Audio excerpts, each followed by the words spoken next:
राहुल गांधी की यात्रा का आज समापन होगा और इस बार बिहार का चुनाव एक बार फिर से नीतीश कुमार के इर्द गिर्द बुना जा रहा है, तो वहीं विपक्षी दल जीत का दम भर रही है। हमारी सहयोगी ने कांग्रेस प्रदेश अध्यक्ष राजेश राम जी से खास बातचीत की। आइए आपको सुनाते हैं वो क्या कुछ कह रहे हैं।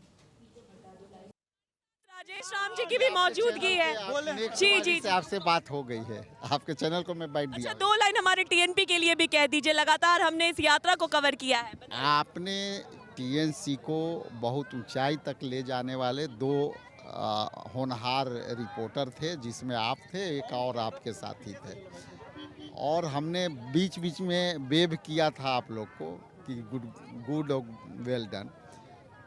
मैं आप लोग को इतना ही कहूँगा कि सच में आपने क्या दिखाया ना दिखाया मुझे नहीं पता, लेकिन जिस तरह से एसआईआर को मुद्दे को आपने जितनी गर्मजोशी से आपकी चैनल और आप लोगों ने जो मेहनत किया, इस धूप में, गर्मी में, बरसात में आप लोग भी मेरे साथ चले, राहुल जी के साथ चले। और मैं पहले से आपसे परिचित नहीं था ना आपके चैनल से, लेकिन जब ऊपर से आप टर्वेरा गाड़ी था शायद टूरिस्टर, उससे आप लोग कवर कर रहे थे, हम लोग सब देख रहे थे। राहुल जी भी बीच बीच में आप लोग को देखे हैं, वेव भी किए हैं, तो इसके लिए आभार। चूँकि देश की लड़ाई और वोट चोरी की लड़ाई अकेला पॉलिटिकल पार्टी नहीं कर सकती है। बिना आप लोग के सपोर्ट के इतने लोगों तक हम अपनी बातें नहीं पहुंचा पाते, हमारे नेता नहीं पहुंचा पाते, इसलिए आप लोग का समर्थन के लिए बहुत बहुत धन्यवाद। सर, मैं आपसे एक सवाल करना चाहती हूँ, बिहारी होने के नाते एक सवाल। बिहार के लिए अभी सबसे ज़रूरी आपको क्या लग रहा है कि अगर सबसे पहले आपकी सरकार आती है तो बिहार में सबसे पहला बदलाव क्या करेंगे? जो बिहार इतना पिछड़ा हुआ होते जा रहा है, तो क्या ऐसा करेंगे कि बिहार जो है वो आगे वाले राज्य में गिना जाएगा? देखिए, हम लोगों का जो मैनिफेस्टो में आया है, पहला तो बेरोजगारी का मुद्दा है, इस पर बहुत काम करना पड़ेगा।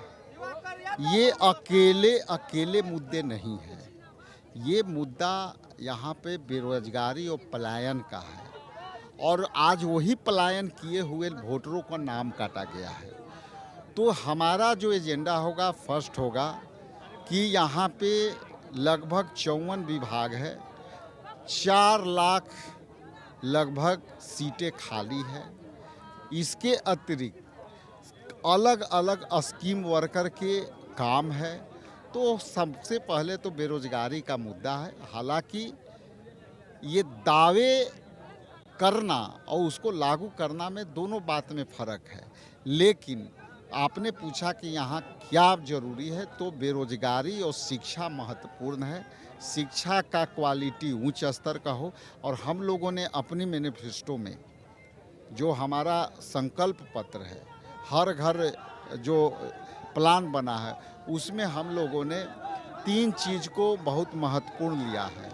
वो 25 लाख का राशि का स्वास्थ्य बीमा, और दूसरा हर महिलाओं के 2500 रुपया माई बहन मान योजना का, और तीसरा हर प्रखंड मुख्यालय सब्जेक्ट में इंग्लिश मीडियम स्कूल।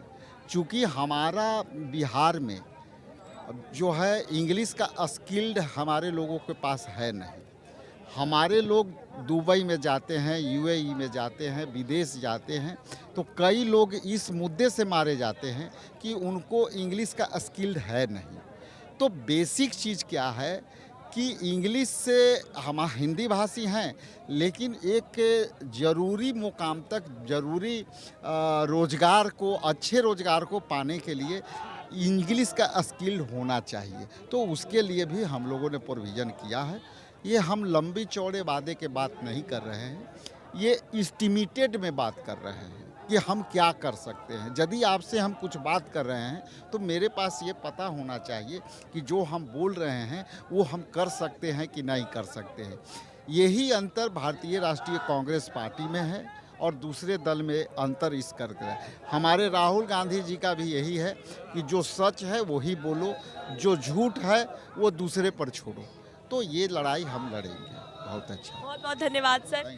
तो इस वक्त आपने देखा कि लगातार महागठबंधन जो है एकजुट हो करके लोगों के बीच ये संदेश देने की कोशिश कर रहा है कि किस प्रकार से महागठबंधन मजबूती के साथ एकजुट है और बिहार के हित में काम कर रहा है। अभी आपने राजेश राम जी को सुना जो कि बता रहे हैं कि बिहार की धरती अब बदलाव चाहती है और उनके मैनिफेस्टो में सबसे पहले अगर बिहार की बात की जाए तो सबसे पहला उनका काम होगा ये जो रोजगार का मुद्दा उठ रहा है, बेरोजगारी का मुद्दा उठ रहा है, पलायन की बातें की जा रही हैं, तो सबसे पहले वो यहाँ के युवा वर्ग को जो है रोजगार दिलवाएंगे। तो लगातार महागठबंधन एकजुट होकर के यही संदेश देता हुआ नजर आ रहा है कि महागठबंधन को बिहार में भी लाना है, केंद्र में भी लाना है।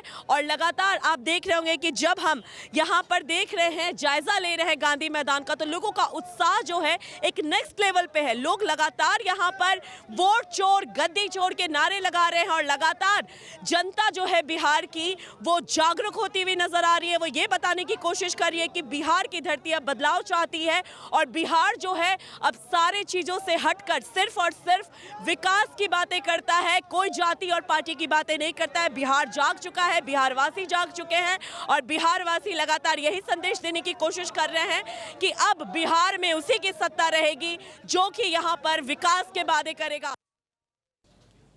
अभी हमने सुना कांग्रेस प्रदेश अध्यक्ष राजेश राम राहुल गांधी की वोटर अधिकार यात्रा को पूरा समर्थन देते हुए नजर आए। आपको बता दें फिर से एक बार कि राहुल गांधी की वोटर अधिकार यात्रा का आज पटना में समापन है। हमारी सहयोगी अपराजिता लगातार ग्राउंड जीरो से हमारे साथ जुड़ी हुई है, उनका ही रुख करते हैं। अपराजिता, आपसे मेरा सवाल यह है कि 2025 के चुनाव को लेकर लोग क्या कह रहे हैं? क्या राहुल गांधी को बिहार की सियासत का नया चेहरा मान रहे हैं या अब भी तेजस्वी यादव विकल्प है?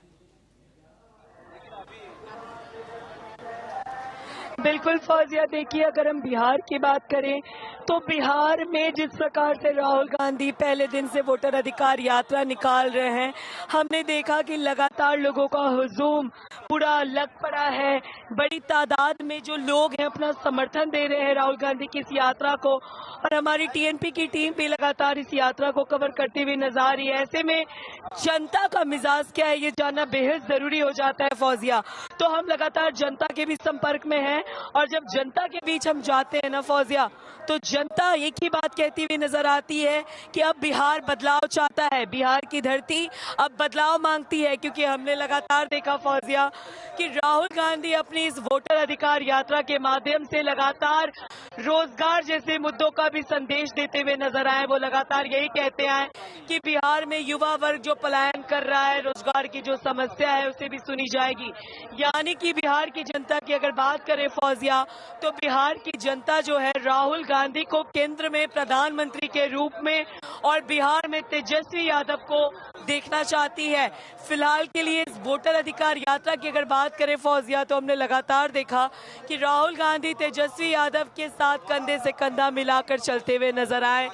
दोनों के साथ आपको अखिलेश यादव की मौजूदगी, इसके अलावा प्रियंका गांधी, स्टालिन और पप्पू यादव जैसे बड़े बड़े दिग्गज नेताओं की मौजूदगी नजर आई होगी। इस यात्रा के माध्यम से महागठबंधन जो है वो एकजुटता का संदेश भी देता हुआ नजर आया है फौजिया, और वो लगातार बिहार की जनता को ये बताने की कोशिश करता हुआ दिखा है कि बिहार की जनता ये समझ ले कि महा है और एकता के साथ बिहार के हित के लिए काम कर रही है। अगर हम आज की बात करें ना फौजिया, तो आज इसका समापन है और आज का जो रूट मैप तैयार किया है, आज यात्रा का 16वां दिन है और ये 16 दिन की यात्रा निकाली गई थी 25 जिलों को कवर करने की।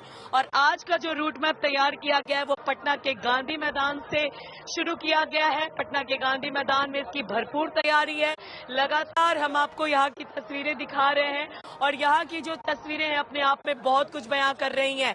जन सैलाब उमड़ पड़ा है, लोग हाथों में अपनी अपनी पार्टियों के झंडा लिए हुए निकल रहे हैं। आपको इसी रास्ते से कई बड़े दिग्गज नेता भी गुजरते हुए दिखेंगे। तो आज का महात्मा गांधी को पुष्पांजलि अर्पित करते हुए शुरुआत होगा। उसके बाद गांधी मैदान से एसपी वर्मा रोड के बाद कोतवाली थाना, नेहरू पथ, इनकम टैक्स चौराहा, बाबा साहेब अंबेडकर पार्क के बाद बाबा साहेब अंबेडकर को पुष्पांजलि अर्पित की जाएगी अंबेडकर पार्क में, और फिर उसके बाद यहीं पे जनसभा जो है वो समाप्त की जाएगी। आपको बता दें आज की यात्रा बेहद खास होने वाली है फौजिया।